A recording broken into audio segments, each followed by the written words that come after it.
2022 was an interesting year to say the least. It was a year filled with high highs and low lows in all aspects of life, ranging from the political to the entertainment worlds. Perhaps most interesting is the way the gaming industry evolved, or rather stagnated, for most of the year. As gaming has become increasingly expensive to produce with the further technological developments, many games have seemingly lost their souls. In 2022, practically every AAA game is either launched with broken features, released with a significant lack of content compared to its predecessor, or is trying to trick you into paying money for items that were free previously, or putting up unnecessary barriers for players to play with others. While single-player games such as Horizon Forbidden West and God of War Ragnarok may be the exception to these cases, it's still frustrating to see just how hollow the gaming world of 2022 is compared to years that came before. As we look at games today, it's important to look back on the games that came before to truly determine how far games have grown or stalled, if not deteriorated creatively speaking altogether. Let's look back 10 years ago to one of the last great years of gaming, which also turned out to be one of the worst, to see what ways developers today can learn from the past. Let's journey back to 2012.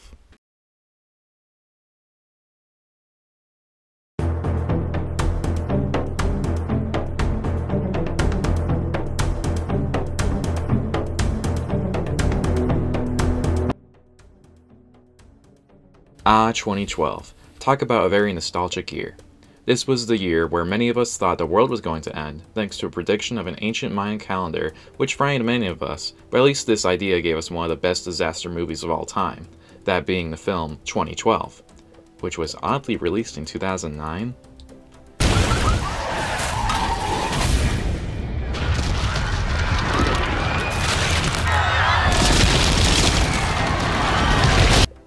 Underrated classic movies were released this year, including the Alien prequel, Prometheus,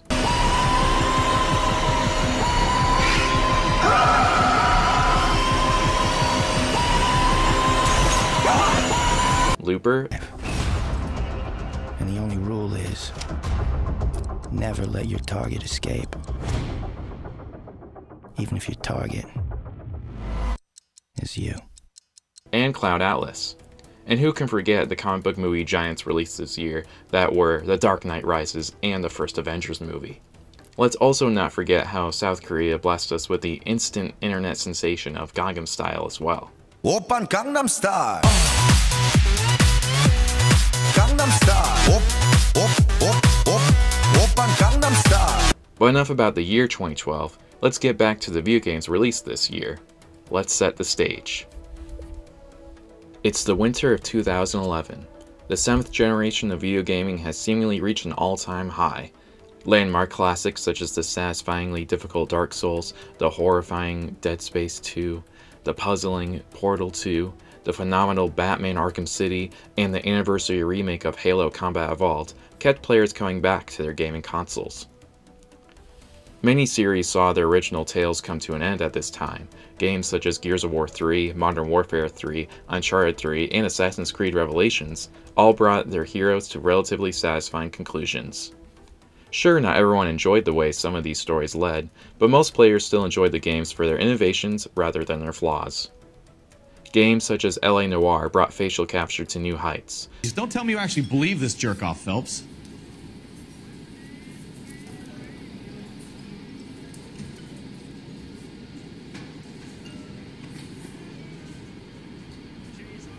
The Old Republic expanded the Star Wars universe in its biggest game yet, and Minecraft brought the childhood freedom of exploring nature and constructing your imagination to consoles for the first time.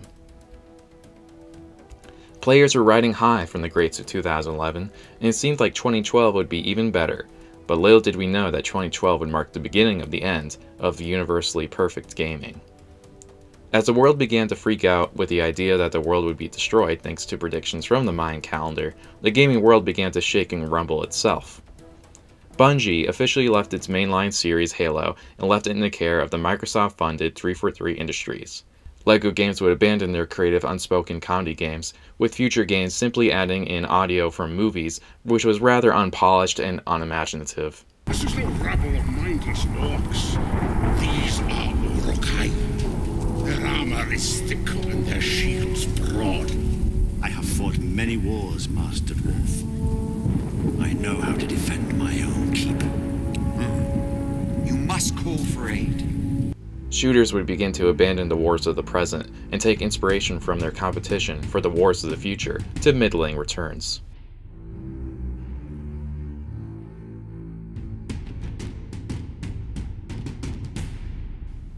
BioWare's storytelling was beginning to worsen with the controversial endings of Mass Effect 3.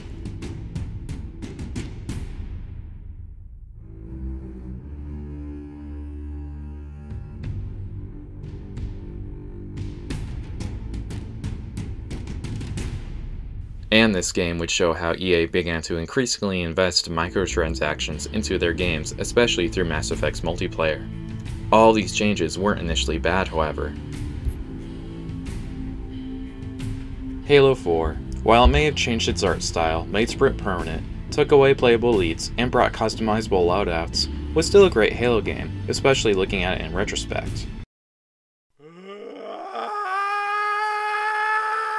Fans were hyped to see the Master Chief return after floating in space for 3 games. I'll always remember how excited fans were when the Halo 4 reveal trailer was shown at E3. People were excited, and when it was revealed that the Forerunners would become the primary enemies, fans were curious.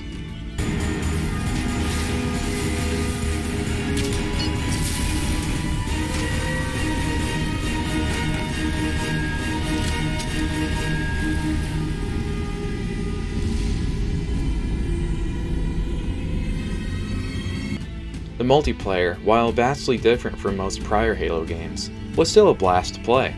So much of my youth is filled with memories of my friends and I playing split-screen legendary campaign co-op or comedic runs through the Sparnauts. Some of my favorite memories were making friendships I'm still in contact with today, thanks to Halo 4's Halo Screenshot community. Shout out to Knight and White, MSG Lizard, Goldspree23, Plasma Kill, and Greylink, by the way. You guys are awesome. Here are some of our screenshots that we made back in the day.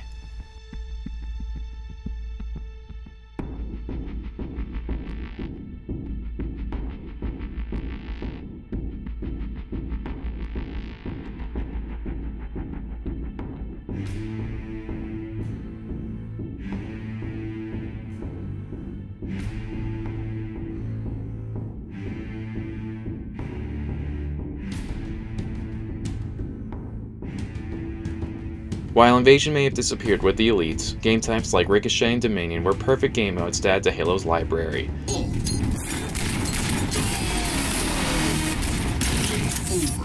Victory! And the story Halo 4 is one of the most emotional seen on Xbox 360. I've waited so long to do that. It was my job to take care of you. We were supposed to take care of each other. And we did. Cortana, please.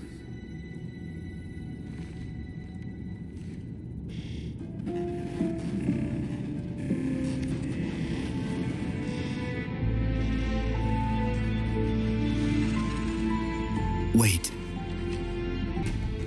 Sure, 4 was no Halo 3, or even Reach for that matter, but it was still a fun Halo game where players can make their own in a variety of ways. The same cannot be said for later 343 games. Hints, hints, Halo 5 and Halo Infinite. But more Halo 5 because that game sucks. Assassin's Creed 3 was a divisive game for fans of the franchise, as it was the first game to focus on a new character since the Ezio trilogy, and it would mark the end of Desmond Miles' story in a rather abruptive manner. Still, I believe Assassin's Creed 3 marks a high point in the series. Granted, it was my entry into the series, and being a New England local, I love the story and setting of this game. I also found Connor's story to be very sympathetic as a person stuck between 4 worlds, those being his native tribe, the revolutionary American colonies, the Assassins, and his father-led Templars. I made a promise to my people. If you insist upon this course of action, seek out Sam Adams in Boston. He'll be able to help.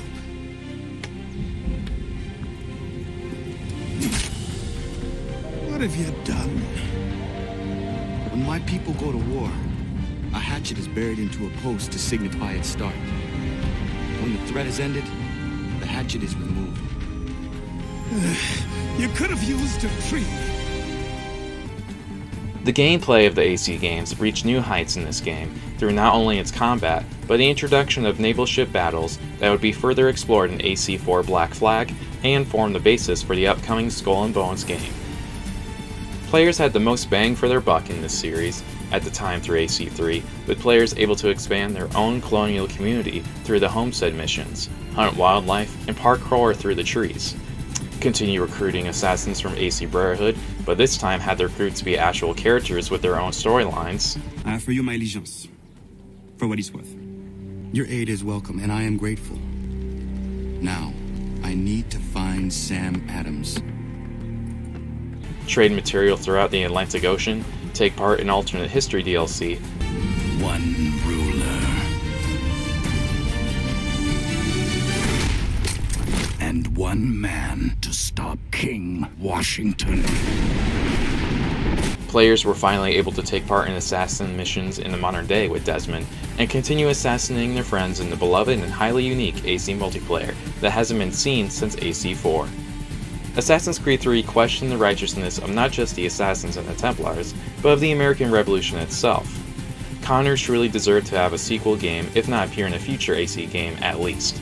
Hashtag Justice for Connor. Call of Duty Black Ops 2 for many fans would be the last true great COD game until 2019's Modern Warfare remake. It continued the storytelling heights of Black Ops 1, continuing the story of Alex Mason, while exploring the increasingly robotic-relied world of 2025. That for better or for worse doesn't seem to be our future 2 years from now. Black Ops 2 campaign would be the most expansive yet for COD games, with multiple endings, expansive levels with multiple ways of playing, and introducing numerous new abilities and vehicles to inhabit, ranging from horses to robotic tanks. The outstanding multiplayer of Black Ops 1 would be evolved to Black Ops 2, and became my personal favorite COD multiplayer, with fun kill streaks such as the return of the RCXD and Dragonfire. Sadly, it might have been too popular, as it's pretty much filled to the brim with hackers today, and you can't really experience it like you could in 2012 anymore. Other games brought new depth to the storytelling capabilities of video games. Far Cry 3 showed players just how quickly people can get used to killing, and how terrible events can change people so soon. What is it, Jason? Jason, what is it? Why aren't you laughing now like you did up there? What, is this not fun anymore? Have I failed to entertain you? You see, the thing is, up there, you thought you had a chance. Way up in the fucking skies, you thought you had your finger on the pussy trigger. But hermano, down here,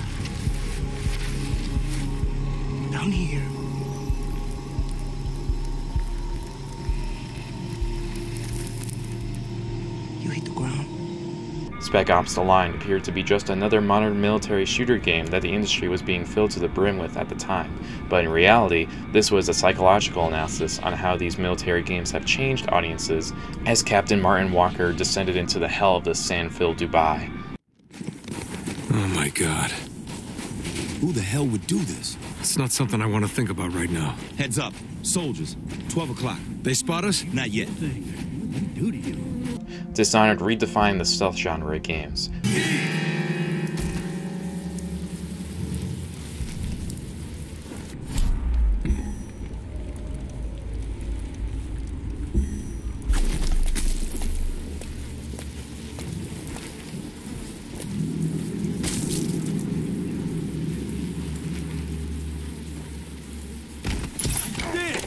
And Journey taught players that a good story doesn't need to have a voice to tell it.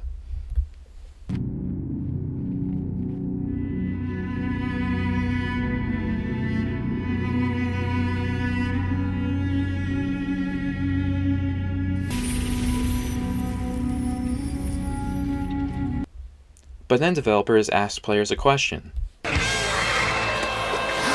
Zombies. Groovy. Zombie games continued to flourish in the 7th generation. Black Ops 2 brought Nazi zombies to odd but fun settings. So many players had a frustrating blast trying to survive with the bus on transit, or attempting to not fall in die rise. And let's not forget the greatness that was Mob of the Dead.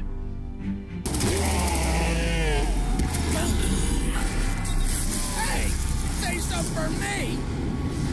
I was almost out. You ain't getting off that easy.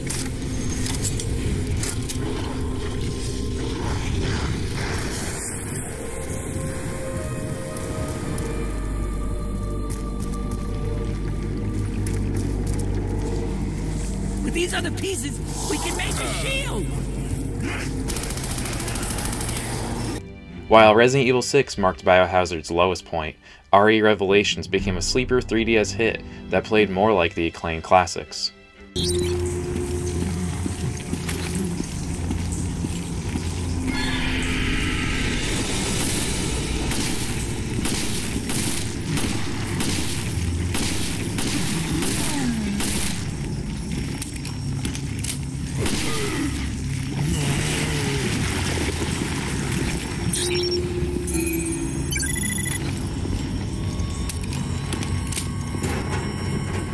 Lollipop Chainsaw was a zombie game that could only have been made in the early 2010s, and just goes to show how out there developers can make zombie games in the past.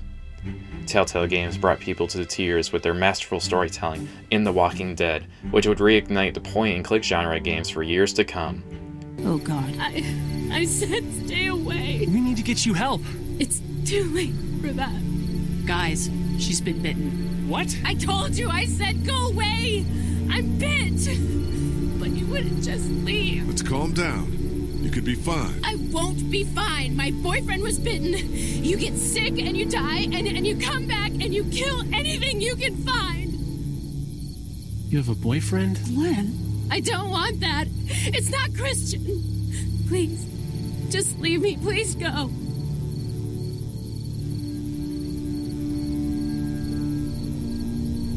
Come with us, and we'll find you some help. On a side note, can we just all agree how awesome game trailers were in 2012? I mean, check out this TV trailer for AC3.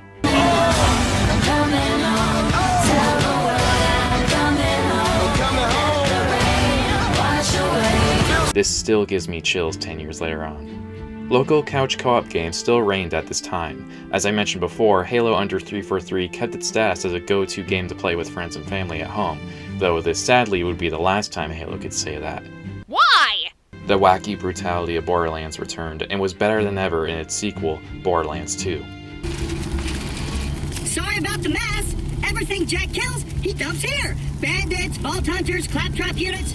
If I sound pleased about this, it's only because my programmers made this my default tone of voice. I'm actually quite depressed.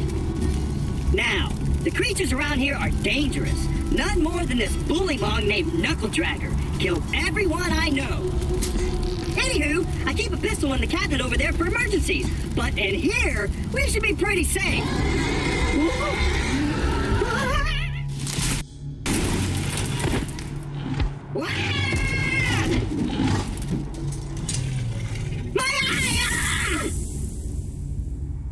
LEGO Lord of the Rings, while a departure from prior LEGO games, still remains a fun way for gamers young and old to traverse the world of Middle-earth.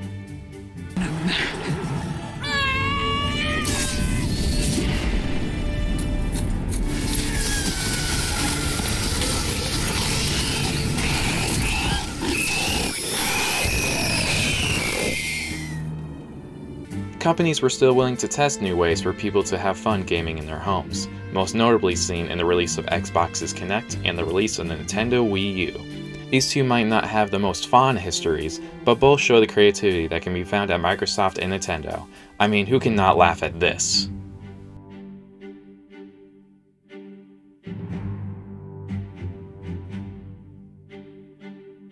Or this.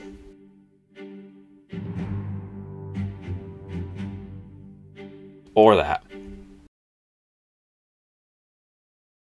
Plus, there was Minecraft on the Xbox 360, which I don't think I need to explain how great that was. Okay. What does it do? Oh! Oh! Oh! Oh! God! What the fuck was that? Holy shit! What the fuck? I found the button! Shout out to any OG Achievement Hunter fans. Those were the days. While 2013 would take the bad trends that were introduced in 2012 and continue to worsen them, all of the games released in 2012 can still look back fondly and play great 10 years later. It just goes to show that if developers keep building on what came before, rather than taking away features from their franchises, players will happily support these games and continue playing their games, or at least reminisce about them, for decades to come. The same probably won't be said for Battlefield 2042, sadly.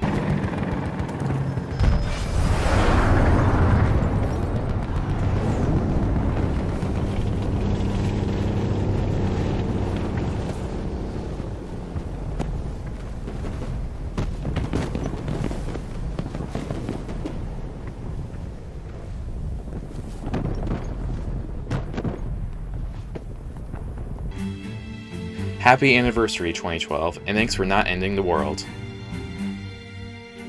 Thanks so much for watching this retrospective video. I plan on making more videos like this soon and focus more on the legacy of individual games, such as Assassin's Creed 3, Halo 4, Dishonored, and more, so keep an eye out for those. What were some of your favorite games from 2012? What are some of your favorite gaming memories from this time? Comment down below, and I'm very interested to see what you guys have to say. Thanks so much for watching.